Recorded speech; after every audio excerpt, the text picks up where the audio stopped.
تو global village ہونے کے حوالے سے اب اس اتنا اہم خطہ کہ جس کے حوالے سے یہاں پہ گفتگو ہوئی ہے، وہ دنیا کی نگاہوں سے اوجھل نہیں ہو سکتا، وہ کسی آئسولیشن میں اپنے فیصلے نہیں کر سکتا. لہذا جو بھی ہم بات کر رہے ہیں اس وقت عالمی تناظر میں کر رہے ہیں، اور انقلابی نظریے کی بھی جب ہم بات کریں گے تو اسی تناظر میں کریں گے.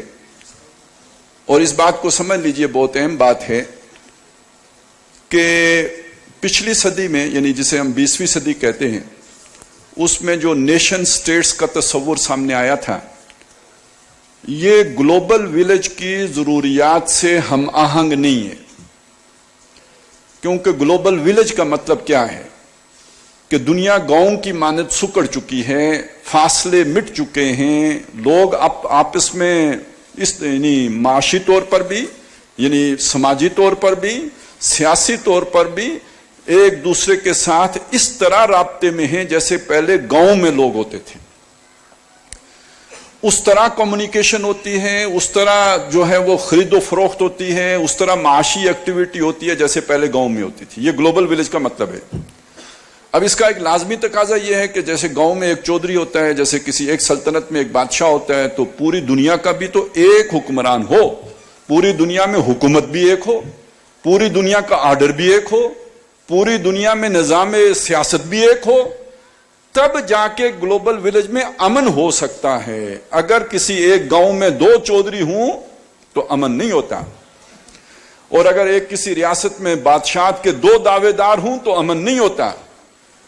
تو اگر دنیا گلوبل ولیج بن چکی ہے تو گلوبل ولیج کا لازمی تقاضا یہ ہے کہ پوری دنیا ایک حکومت کے تابع آ جائے تاکہ امن سے، چین سے، سکون سے، اطمینان سے لوگ زندگی بسر کر سکیں.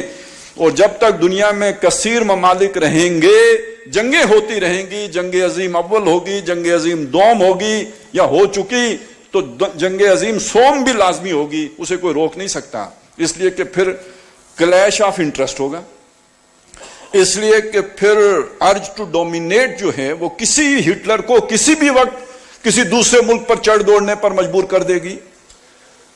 اور یہ جو نیشن سٹیٹس کا تصور ہے کہ میں گورا، ہماری علیحدہ ریاست، میں جو ہے وہ فلانی بولی بولنے والا، لنگوسٹک بنیاد پر ہماری علیحدہ حکومت، تو جو آج تک دنیا چلی آ رہی ہے جس اصول پر، جس سیاسی اصول پر قومیں بنتی رہی ہیں، اب وہ اصول دنیا کے لیے یوں سمجھ لیجئے کہ وہ اب اس کا کوئی مزید مفاد باقی نہیں بچا ہے، اب فائدے مند نہیں رہا ہے، مفید نہیں رہا ہے. اور انقلابی نظریے کی وہیں پہ ضرورت پیش آتی ہے کہ جب جو چلتا ہوا آرڈر ہے وہ فیل ہو چکا ہو، وہ ناکام ہو چکا ہو، وہ ضرورتیں پوری نہ کر رہا ہو، تو پھر وہاں پر ایک نیا نظریہ، ایک نیا فلسفہ، ایک نیا سیاسی، سماجی، معاشی انتظام، ایک نیا سوشل کانٹریکٹ، اس کی ضرورت پیش آتی ہے. اور یہ ضرورت پوری کرتا ہے ایک نیا نظریہ، اور اس نظریے کو جو ایک نئے سوشل کانٹریکٹ کی بنیاد رکھتا ہے، اس نظریے کو ہم انقلابی نظریہ کہتے ہیں. یہ نیا ہونا چاہیے، پرانا نہیں ہوتا. اور اگر پرانا ہو تو اسے نئے تقاضوں کے ساتھ ہم آہنگ ہونا چاہیے. چنانچہ ہم یہ سمجھتے ہیں کہ ہمارے پاس جو نظریہ ہے، جسے ہم نظریہ توحید کہتے ہیں، جس کے مبلغ اعظم تھے جناب محمد الرسول اللہ صلی اللہ علیہ وسلم، اور جن کے ذریعے سے وہ ہم تک پہنچا ہے، اس نظریے کے اندر اتنی جان ہے کہ پوری دنیا کے انسانوں کو اس توحید کے پیغام کے ساتھ متحد کر سکے، ان میں اتفاق پیدا کر سکے، ان کو ایک آرڈر کے تحت زندگی بسر کرنے پر ان کو فیسیلیٹیٹ کر سکے، سہولت کار بن سکے.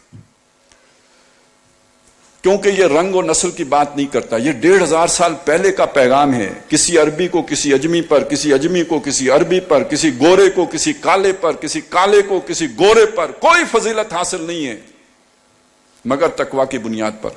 اور ظاہر ہے تقوی کا فیصلہ تو اللہ نے کرنا ہے، کیونکہ تقوی تو دل میں ہوتا ہے. دنیا میں تو کوئی ایسا پیمانہ ابھی ایجاد نہیں ہوا کہ جس کی بنیاد پر تقوی کا پتہ چلے کہ بھئی میرا تقوی زیادہ ہے اور آپ کا تقوی کم ہے.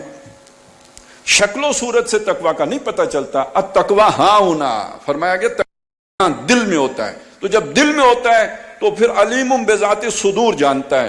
تو عزت تو پھر وہاں جا کے ملے گی نا. کسی کو جنت ملے گی تو عزت مل گئی, اور کوئی ذلیل ہوگا تو دوزخ میں گرے گا. تو تقوی کی بنیاد پر تو یہ ہو سکتا ہے. اور دوسرا کہ جو بھی نظام بنے گا اس میں جو آپ کو لگے کہ زیادہ متقی ہے اس کو لوگ ووٹ کریں, اس کو لوگ جو ہے اس کو جو ہے اس کے بارے میں لوگوں کو کہیں کہ ٹھیک ہے بھائی اس کو بناتے ہیں, یہ زیادہ متقی, یہ تو ہو سکتا ہے. لیکن تقوی کی بنیاد پر یہ نہیں ہو سکتا کہ میرے حقوق اور آپ کے حقوق اور. تقوی کی بنیاد پر یہ نہیں ہو سکتا کہ ایک جو ہے وہ فرد فاسق فاجر ہے اور اس کا بھائی متقی ہے, تو باپ کے مرنے پر متقی کو تو ملے باپ کی جائیداد کا آدھا حصہ, اور جو فاسق و فاجر ہے اس کو ملے کچھ بھی نہ.